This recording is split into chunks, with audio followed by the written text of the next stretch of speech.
오늘 우리 한 번 더 말씀을 나눕니다. 여러분 결국 이 예언의 은사는 참 중요하다라는 것을 성경은 하나님께서는 말씀하고 있는 것이죠. 그래서 사랑을 추구하며 신뢰한 것들을 사모하되 특별히 예언을 하려고 하라, 이렇게 고린도전서 14장 1절에서 말씀을 합니다.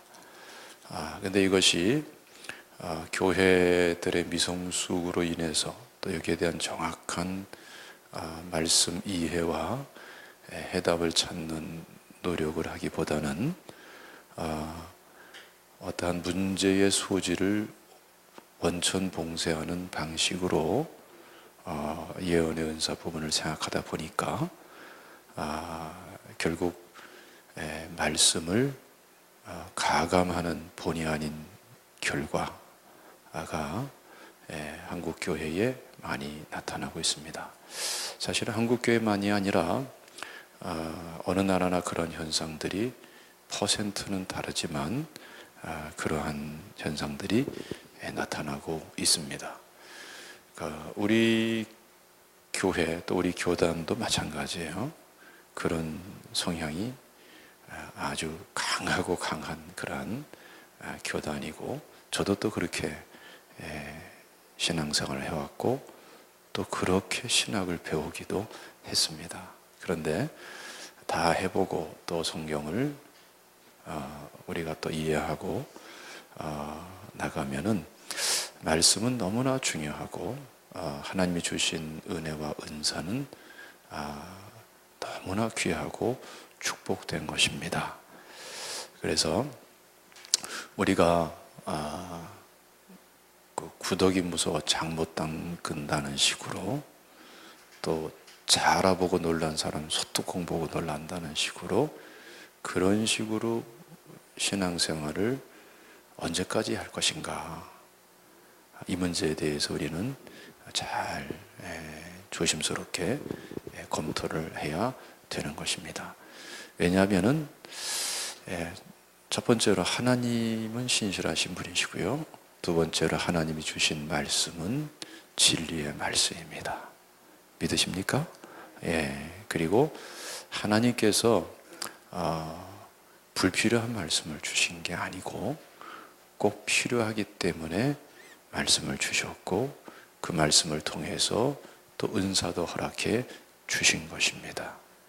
그러므로 해답을 하나님께로 말씀으로 돌아가서 해답을 얻어야지, 그렇지 않고 뭐 문제가 있다 어려움이 있다 해가지고 말씀 배제하고 하나님이 주신 은혜를 걷어내버리고 뭐 그냥 무조건 벽을 쌓고 그러면서 정죄시하고 하는 것은 사실은 상황적이고 한국교회의 미성숙한 그런 과정 속에서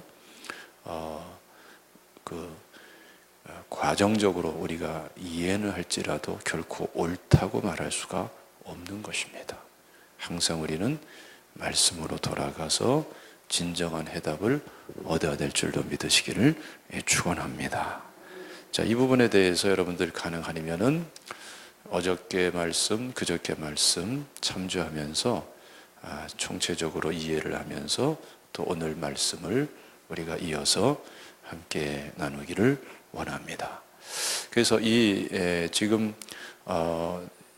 고린도전서 12장에서 은사 9가지 은사에 대해서 말씀하고, 그리고 더 좋은 길을 보이리라 하면서 13장에서 사랑에 대해서 말씀을 하고, 그리고 14장으로 넘어와서 사랑을 따라 사랑을 추구하면서 은사를 구할 것을 말하는데 다시 은사가 이어지는 거죠. 그러면서 14장 1절에서 제일 먼저 말하는 게 예언에 대해서 이렇게 말씀을 하고 있는 것입니다. 이런 맥락 속에서 예언을 말씀하는 아주 중요한 이유가 있는 것이죠. 그래서 14장 3절 말씀 보면은 그 예언의 목적이 나왔습니다. 이 목적 때문에 14장에 고린도서 14장에 제일 먼저 예언을 하려고 하라라고 말씀하면서 예언의 은사에 대해서 말씀을 하는 것입니다. 자, 그런데 그 목적이 뭐라고 그랬어요? 예언은 교회를 세우는 것이다. 그렇죠? 원문에는 덕이라는 말이 없다고 그랬죠. 그렇죠? 자꾸 왜 이 말을 왜 또 하게 되냐면은 좋은 의도로 덕이라는 말을 포함시켰습니다만은 사실은 전체 말씀에 하나님 주신 말씀의 맥락과 의도에 입각해서 보면은 덕이란 말을 포함해서 번역을 하는 것이 덕이란 말로 인해서 해석되는 의미도 있지만 하나님 말씀의 뜻이 제한되는 성격이 굉장히 강해져 버립니다. 그러니까 교회를 세운다라는 것이 원래의 뜻인데 덕을 세우며 그러면 한 부분이 돼버리죠. 덕이라는 부분, 그렇죠? 지금 여기서는 주의 몸인 교회를 얘기하고 있는 것이고 그 교회의 각 지체됨을 전제로 해가지고 말씀을 하고 있는 거예요. 그 주님의 몸된 교회를 세우고 그 지체들을 세우고 그런 의미에서 뒤에 권면이라는 말씀이 나오고 위로라는 말씀이 나오는 거예요. 그래서 교회를 세우고 각 지체들을 세우기 위한 것이 예언의 은사의 핵심적인 목표인 거예요. 또 이와 함께 계속 권면하고 위로하고 하는 것이 그 세우기 위한 또 순기능이기도 한 것입니다. 할렐루야. 그래서 건강하고 하나님께 합당한 예언의 특징이 뭡니까? 교회를 세우는 거란 말이죠. 주의 몸을 세우는 거란 말이죠. 지체들을 세워주는 거란 말이죠. 슬픔도 있고 상처도 있고 시험도 있고 때에 따른 죄에 묶여 있고 죄에 눌려 있고 마귀에 눌려 있고 죄를 고집하고 있고 죄를 합리화시키고 있고 별일들이 다 있잖아요. 그런 가운데 죄값을 치르고 있고 죄에 눌려서 죄의 마귀에 휘둘리고 있고 분별력이 없어서 무분별하게 자꾸 더 험악한 길을 하나님과 원수된 길을 자꾸 고집하면서 가고 무서운 시험에 닥쳐오고 있는데 영적으로 잠들어 있고 굉장히 많지 않습니까? 그 한 분 한 분의 천하보다 귀한 영혼들을 세우고 주의 몸된 교회를 주의 몸을 세우기 위해서 하나님께서 예언의 은사를 주신 거란 말이에요. 그러니까 이것에 어긋나는 것은 쉽게 분별할 수 있겠죠. 그것은 건강한 예언이 아니다. 할렐루야. 그 열매를 보고 그 나무를 아는 거예요. 굉장히 거창하고 굉장한 역사 일어나고 막 그러는 것 같아도 세우는 게 아니라 무너뜨리고 건강하는 게 아니라 병들게 만들면은 그 예언을 하는 사람은 깨어있는 사람도 아니고 건강한 예언도 아니다라는 것을 우리가 명확하게 알 수가 있는 것이죠. 할렐루야. 자, 또 한 가지는 복습 겸 발전적인 또 진전적인 그런 말씀을 함께 나누는 것입니다. 우리 고린도서 14장 말씀 보면은 24절 25절에서 그 마음에 숨은 일들이 드러나게 된다는 거죠. 예언을 통해서.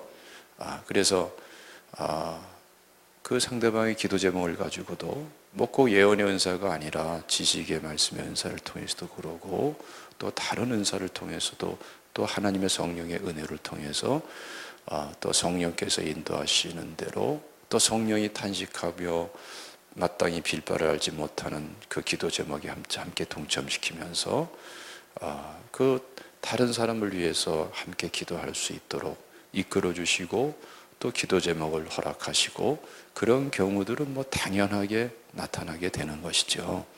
자, 그런데 특히 예언의 은사와 관련해서 예언의 은사를 통해서도 마음에 숨은 일들이 드러나게 된다는 것이죠.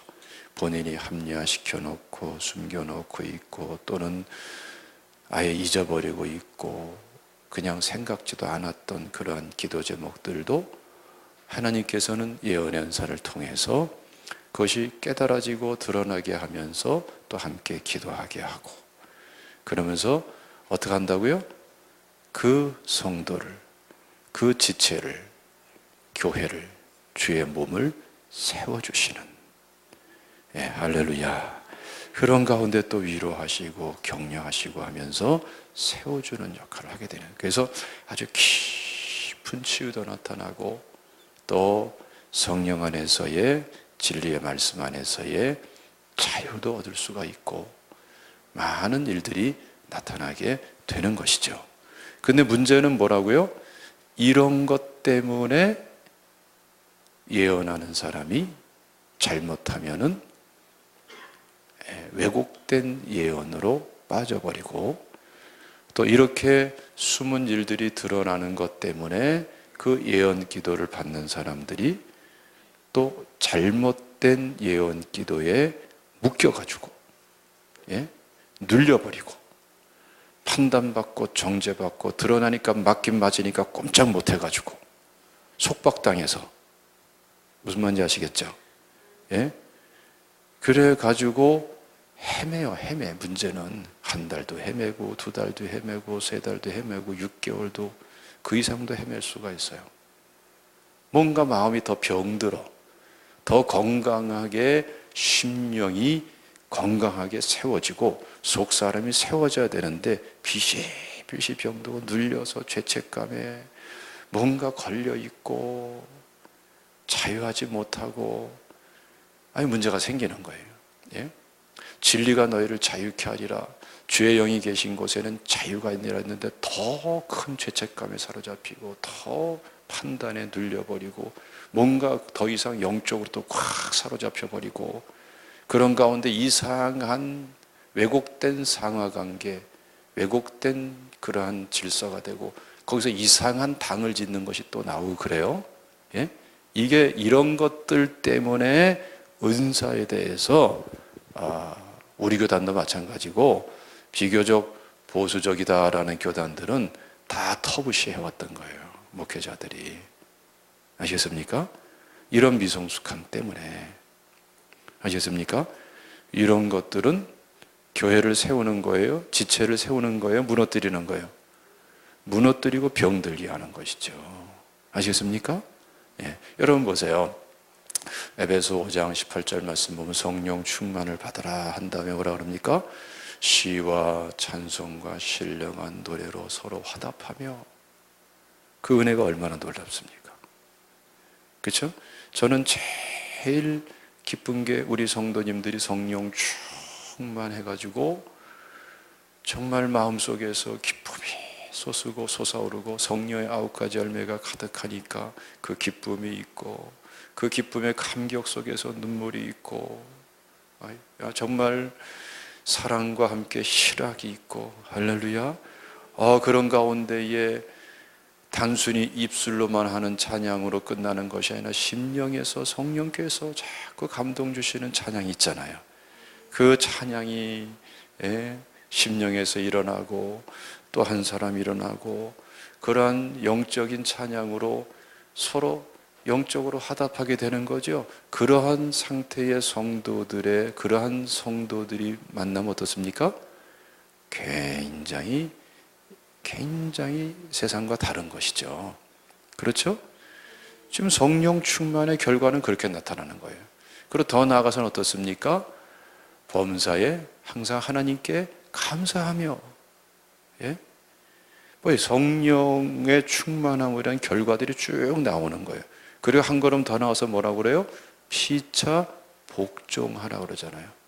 자, 이것은 어떤 목적을 말하는 겁니까? 속박당하고 누르고 막 그냥 정죄하고 막 그래 가지고서 그냥 그 은사를 이용해서 그냥 파괴적이고 상처 입히고 꼼짝 못하게 두려움에 사로잡히고 이렇게 하면서 복종하는 것을 말하는 게 아닙니다.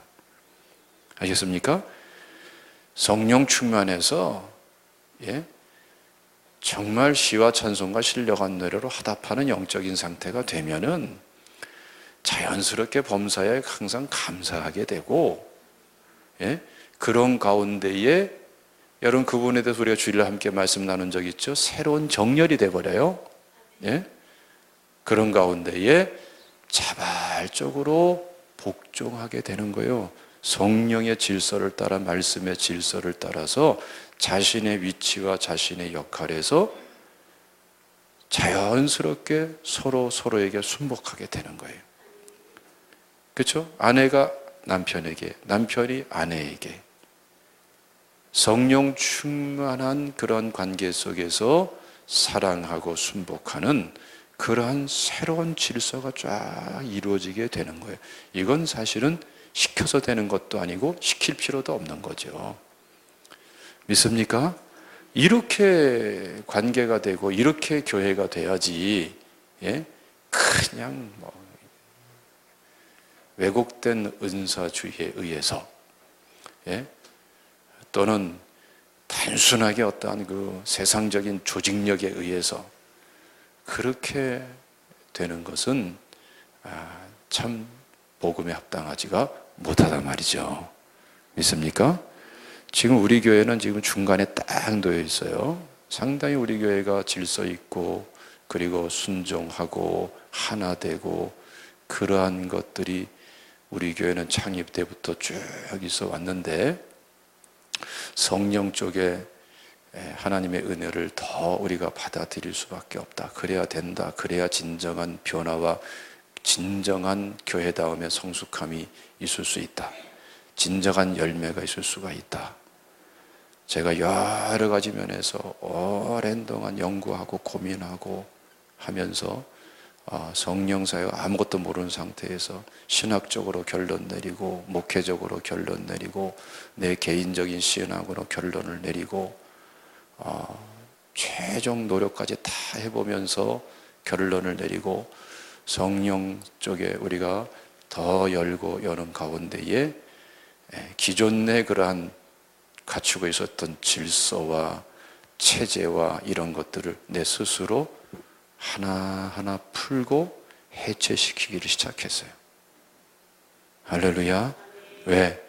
그래야 은혜 안에, 진리 안에, 성령 안에 더 큰 자유와 더 큰 변화와 더 놀라운 열매와 더 큰 축복으로 나갈 수 있기 때문에, 이건 담임 목사로서는 엄청난 모험입니다. 그렇죠?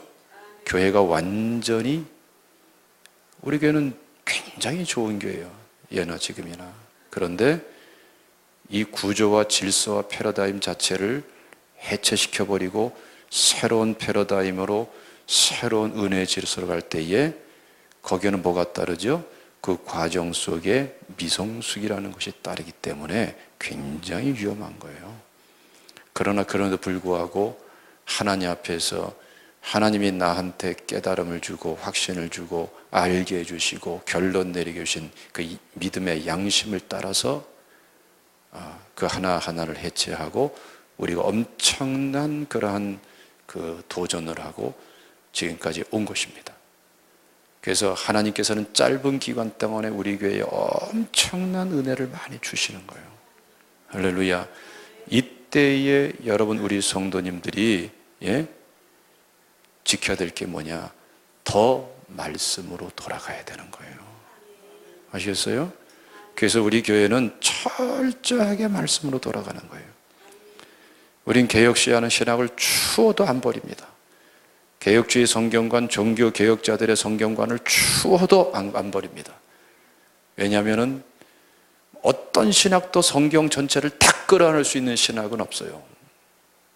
그러나 종교 개혁자들의, 존 칼빈을 중심으로 한 건전한 종교 개혁자들의 그 보수적인 성경관이 성경을 가장 많이 끌어안아요.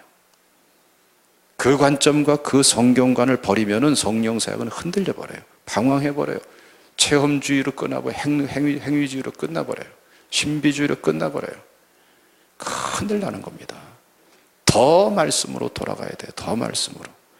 그래서 우리가 새벽에도 한 문단 한 문단 말씀을 안 나누고 한 구절씩 나누는 거예요. 할렐루야. 6절 지금 오늘 3일째 나누는 거 아닙니까? 할렐루야. 오늘은 좀 주변 얘기가 관련된 말씀이 많이 포함됐습니다마는 그만큼이나 우리가 성경 말씀 그대로 돌아가서 말씀의 질서, 성령의 질서대로 여러분 무질서가 아니라 질서대로 더 하나됨으로 주님의 몸답게 그쪽으로 나가야 될 줄로 믿습니다. 이래야 더 큰 축복이 열매로 나타나게 될 줄로 믿으시기를 축원합니다. 그래서 여러분 지금 보세요. 왜 이렇게 하나님께서 예언의 은사를 통해서 숨은 일들이 드러나게 될 때에, 하게 해줄 때에 왜 그것을 가지고 무너뜨리는 역할을 하는가? 이 부분에 대해서 명확하게 다시 한번 정리해야 됩니다. 그것은 로마서 12장 1절 2절에서 말하는 것처럼 결국은 하나님의 선하시고 기뻐하시고 온전하신 뜻이 무엇인지 분별 안 되기 때문에 그러는 거예요. 분별을 못하기 때문에. 할렐루야. 그거 왜 분별 못한다고요? 자, 어제 말씀 나눴죠? 그렇죠? 그것은 머리로 분별하려고 그러면 안 돼요. 자, 로마서 말씀하는 게 그겁니다. 지금 1절에서도 몸을 드리라고 그러잖아요. 그렇죠? 산 제물로 영적 예배로 드려야지만이 마음과 생각이 새롭게 되는 거예요. 할렐루야. 앞에 6장 8장에서 말씀하죠. 우리가 우리 몸을 의의 병기로 드려야지만이 우리가 율법의 정죄의 속박 안에 있지 않고 은혜 안에서 자유함이 무엇인가를 알게 되고요. 할렐루야. 육신을 따르는 자는 육신의 일을 생각하고 영을 따르는 자는 영의 일을 생각하는 거예요. 우리가 생각으로만 분별하는 줄 아는데 천만의 말씀입니다. 그건 한정된 분별이고 하나님과 바른 관계 속에서 육신을 따르지 않고, 다시 말하면 죄를 따르지 않고 진정한 회개와 함께 축사하고 성령 충만해져야지만이 그때에 비로소 생각도 마음도 새로워지는 거예요. 있습니까? 아담과 하와 타락한 그 전과 후를 보면 딱 알잖아요. 그렇죠? 사실은 아담과 하와만이 아니라 모든 성도가 똑같은 것입니다. 자, 믿으시기를 축원합니다. 그러니까 무분별하다면 뭘 압니까? 삶이 제대로 안 되고 있구나, 이거 알아야 되고요. 예언의 은사, 다른 은사도 마찬가지입니다만 예언의 은사를 가지고 하나님이 밝혀주시는 그 은혜를 가지고 건강하게 교회가 하나됨을 세우지 못하면 무엇을 합니까? 그것은 무분별하고 삶이 잘못되어 있구나라는 것을 자기 스스로 알아야 되고 또 서로가 이해해야 돼요. 그리고 도와줘야 되는 거예요. 사랑으로, 기도로, 권면으로. 믿습니까? 할렐루야. 이게 굉장히 중요한 것입니다. 그거를 여러분 은사 있다, 능력 있다 이렇게 하면은 같이 무분별한 것이죠. 그래서 자, 여러분 지금 중요한 말씀을 드립니다. 자, 6절 말씀 다시 한번 읽어보세요. 시작. 우리에게 주신 은혜대로 받은 은사가 각각 다르니 혹 예언이면 믿음의 분수대로. 그래서 예언의 은사를 가지고 교회와 다른 지체를 섬길 적에 어떻게 생각하면 이해가 안 될 말이에요. 그렇죠? 예언이면은 어떻게 하라고요? 은사를 행할 적에 믿음의 분수대로. 예언의 은사를 은사로 하라고 하지 않고 믿음으로 하라고 그러고요. 또 믿음의 뭐라고요? 분수대로 하라고 그럽니다. 이게 굉장히 독특한, 어떻게 보면 이해가 안 될 수 있는 그런 지금 말씀을 하고 있는 것이죠. 자, 여러분, 여기서 분수라는 말은 앞에 3절에 보면은 하반절에 이렇게 말씀하죠. 하나님께서 각 사람에게 나누어 주신 믿음의 뭐대로? 분량대로 지혜롭게 생각하라고 그랬어요. 말이 비슷하죠? 원문은 전혀 다른 단어입니다. 그런데 그 개념은 비슷하면서도 다른 것입니다. 3절에서 말하는 이 분량이라는 말은 메트론이라 해가지고 이건 그야말로 어떤 계량을 얘기하는 거예요. 근데 이 6절에서 말하는 분수라는 말은 어떤 걸 말하냐면은 말씀이 기준이 돼가지고 거기서 이해되어진 그러한 분량, 그거를 말하는 거예요. 똑같은 분량을 말하더라도 기준이 상식적 기준이냐 말씀에 입각한 기준이냐 이게 틀리단 말이에요. 아시겠습니까? 할렐루야. 자, 근데 여러분 이렇게 놓고 보면은 우리가 잘 생각해야 됩니다. 그럼 믿음의 분량, 믿음의 분수 이렇게 할 때에 그 믿음은 누구에게서부터 오는 것이죠? 우리가 믿습니다. 이런 믿음의 자세를 분명히 가져야 됩니다. 하나님은 우리가 믿기를 원합니다. 그렇죠? 그런데 분명한 사실은 믿을 수 있는 은혜, 믿을 수 있는 근본 원천 자원은 누가 주시는 거예요? 하나님이 주시는 거예요. 그렇죠? 십자가, 보혈의 은혜가 있는 것이고 말씀이 있는 것이고 다 이거 하나님 주신 거예요. 성령의 역사가 있는 거고 다 하나님이 주시는 은혜예요. 그렇죠? 그리고 이 믿음은 하나님이 주시는 것인데 사실은 믿음의 토대는 말씀이다라는 것이 맞지만 그건 변함이 없지만 결국은 믿음은 누구와의 관계입니까? 하나님과의 관계에서 믿음이 주어지게 되는 거예요. 자, 우리 평범한 얘기지만 굉장히 중요한 거예요. 이해되시죠? 하나님과의 관계에서 믿음이 주어지는 거예요. 그래서 믿음은 들음에서 나며라고 로마서 10장 17절에 말씀하지만 그냥 들음에서 나며로 끝나지 않고 들음은 누구의 말씀으로? 그리스도의 말씀으로 말미암았느니라. 자, 그리스도를 통해서 주시는 말씀으로 말미암았느니라. 원문은 이런 뜻입니다. 네? 예? 그리스도를 통해서 주시는 말씀. 그러니까 그리스도의 관계 속에서 영원토록 함께 하시겠다고 약속하시고 우리 가운데 함께 하시고 내가 영접한 예수 그리스도와의 영적인 만남과 진정한 교제 속에서 예배 속에서 주어진 그 말씀, 할렐루야, 그 말씀을 통해서 우리의 믿음이 세워지게 되는 거예요. 그것을 강조하기 위해서 로마서 10장 17절에는 로고스라는 말을 안 쓰고 레마라는 단어를 굳이 쓴 겁니다. 할렐루야. 주님과의 관계 속에 주님이 주시는 말씀. 자, 여러분, 이 말씀, 이 통해서 이렇게 주어진 그 믿음, 이 믿음의 분량을 따라서 하라는 거예요. 무엇을? 예언을. 그러면 이 예언은 여러분 자기가 앞서는 겁니까? 주님이 주장하는 대로 가는 겁니까? 철저하게 주님께서 허락하는 대로. 주도권이 나한테 있는 것이 아니라 누구한테 있어요? 주님께 있는 거예요. 말씀이 가라는 대로 가고 서라는 대로 서라는 것처럼 주님이 서라는 데 쓰고 가라는 데 가야 되는 거예요. 믿습니까? 할렐루야.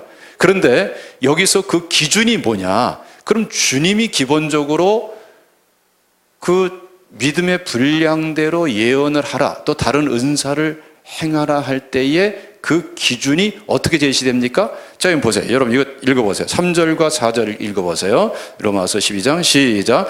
각 사람에게 맞다 말하노니, 미안합니다. 3절 시작. 내게 주신 은혜로 말미암아 너희 각 사람에게 말하노니 마땅히 생각할 그 이상의 생각을 품지 말고 오직 하나님께서 각 사람에게 나눠주신 믿음의 분량대로 지혜롭게 생각하라. 우리가 한 몸에 많은 지체를 가졌으나 모든 지체가 같은 기능을 가진 것이 아니니 5절도 이와 같이 우리 많은 사람이 그리스도 안에서 한 몸이 되어 서로 지체가 되었느니라. 한 몸 한 지체 서로 지체가 됐는데, 자, 그 관계 속에서 그 위치와 그 역할 속에서 무슨 말인지 알겠죠?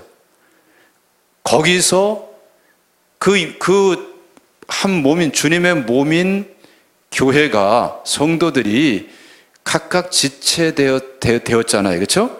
그 지체가 어떻게 주어집니까? 주님과의 관계 속에서 그 지체된 믿음의 분량이 있단 말이에요. 아시겠죠? 예? 그 믿음을 따라가지고 각 지체를 주신 거예요. 그 믿음은 괜히 주신 게 아니란 말이죠. 예? 그 은사와 그 직분을 행하도록 믿음을 그냥 떨어진 게 아니라 주님이 주신 거란 말이에요. 그것을 그 위치와 그 역할을 따라서 자신의 지체된 역할을 하는 것이 그게 믿음의 분수에 맞는 거란 말이에요. 알겠습니까? 그게 1차적으로 중요한 분별 있는, 하나님의 뜻을 제대로 분별하고 분별 있는 그러한 믿음의 은사 행함의 기준이 되는 거예요. 믿습니까? 할렐루야. 이걸 놓치면 안 되는 것입니다. 모든 직분도 모든 은사도 마찬가지예요. 예언의 은사 같은 경우 마찬가지입니다. 그렇기 때문에 얼뜻 생각하면 예언의 은사가 막 그냥 무슨 괜히 혼란한 것 같지만 하나님과의 관계에서는 아주 정밀한 거예요. 예? 어떠한 계량기라도 따라올 수 없을 정도로 아주 영적 차원에서 하나님과 정밀하게 자신의 위치에서 자신의 역할을 따라서 그 은사를 행하게 되는 거예요. 믿습니까? 자, 이것을 건강하게 잘할 수 있는 사람은 앞에 말씀하는 것처럼 하나님의 뜻을 올바르게 분별하는 사람이죠. 그 분별은 어떤 사람이 가능하다고요? 삶이 하나님과의 관계에서 합당해야 분별되어지는 거예요. 믿습니까? 그래서 이것을 위해서 여러분 한번 제가 한 군데 시간 없으니까 읽어드릴게요. 여러분 고린도전서 14장 말씀 보면은 29절에 이렇게 말씀하죠. 예언하는 자는 둘이나 셋이나 말하고 다른 이들은 어떻게 할 것이요? 분별할 것이요. 이렇게 말씀하고 있어요. 그렇기 때문에 예언은 막 아무나 막 하는 게 아니란 말이죠. 예? 하나님께서 그때 예언하도록 하시는 그분이 그 지체가 그 예언의 은사를 받은 사람이 하는 거 하는 말이죠. 그것도 많이 하는 것이 아니라 둘이나 셋이 하는 것이고, 그리고 나머지 사람들은 어떻게 하라고요? 분별하라는 거예요. 그럼 분별할 때 가장 큰 기준이 뭐가 될까요? 교회를 건강하게 세우는가, 각 지체들을 건강하게 세우는가, 그렇게 세우는 열매가 있는 권면과 위로가 되고 있는가. 그렇지 않으면 지적하고 상처 입히는 것을 끝나버리느냐, 무너뜨리느냐, 세우느냐, 이거는 가장 중요한 분별이 되겠죠? 할렐루야.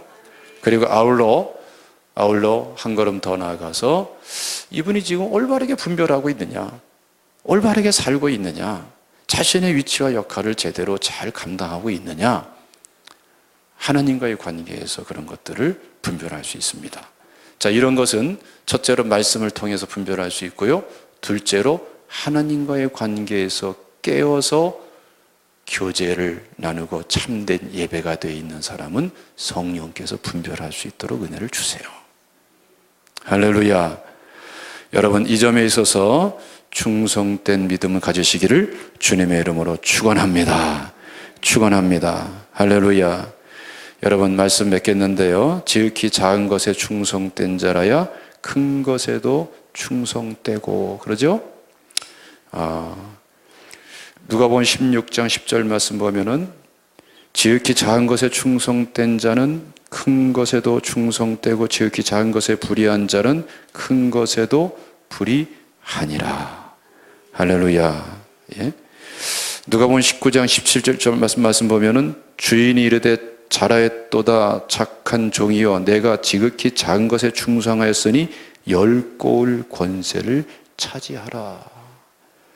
그러니까 지금 현재 주어진 은혜와 은사를 가지고 내 위치에서 나의 역할을 하나님 앞에서, 하나님 관계에서 신실하게 감당하면서 주의 몸을 세워나가고 각 지체를 세워나갈 적에 하나님께서는 더 큰 은혜를 주시고 더 큰 은사도, 더 큰 또한 축복도 허락해 주시는 것입니다. 믿으시기를 축원합니다. 오늘 좀 늦었는데 이해 바랍니다.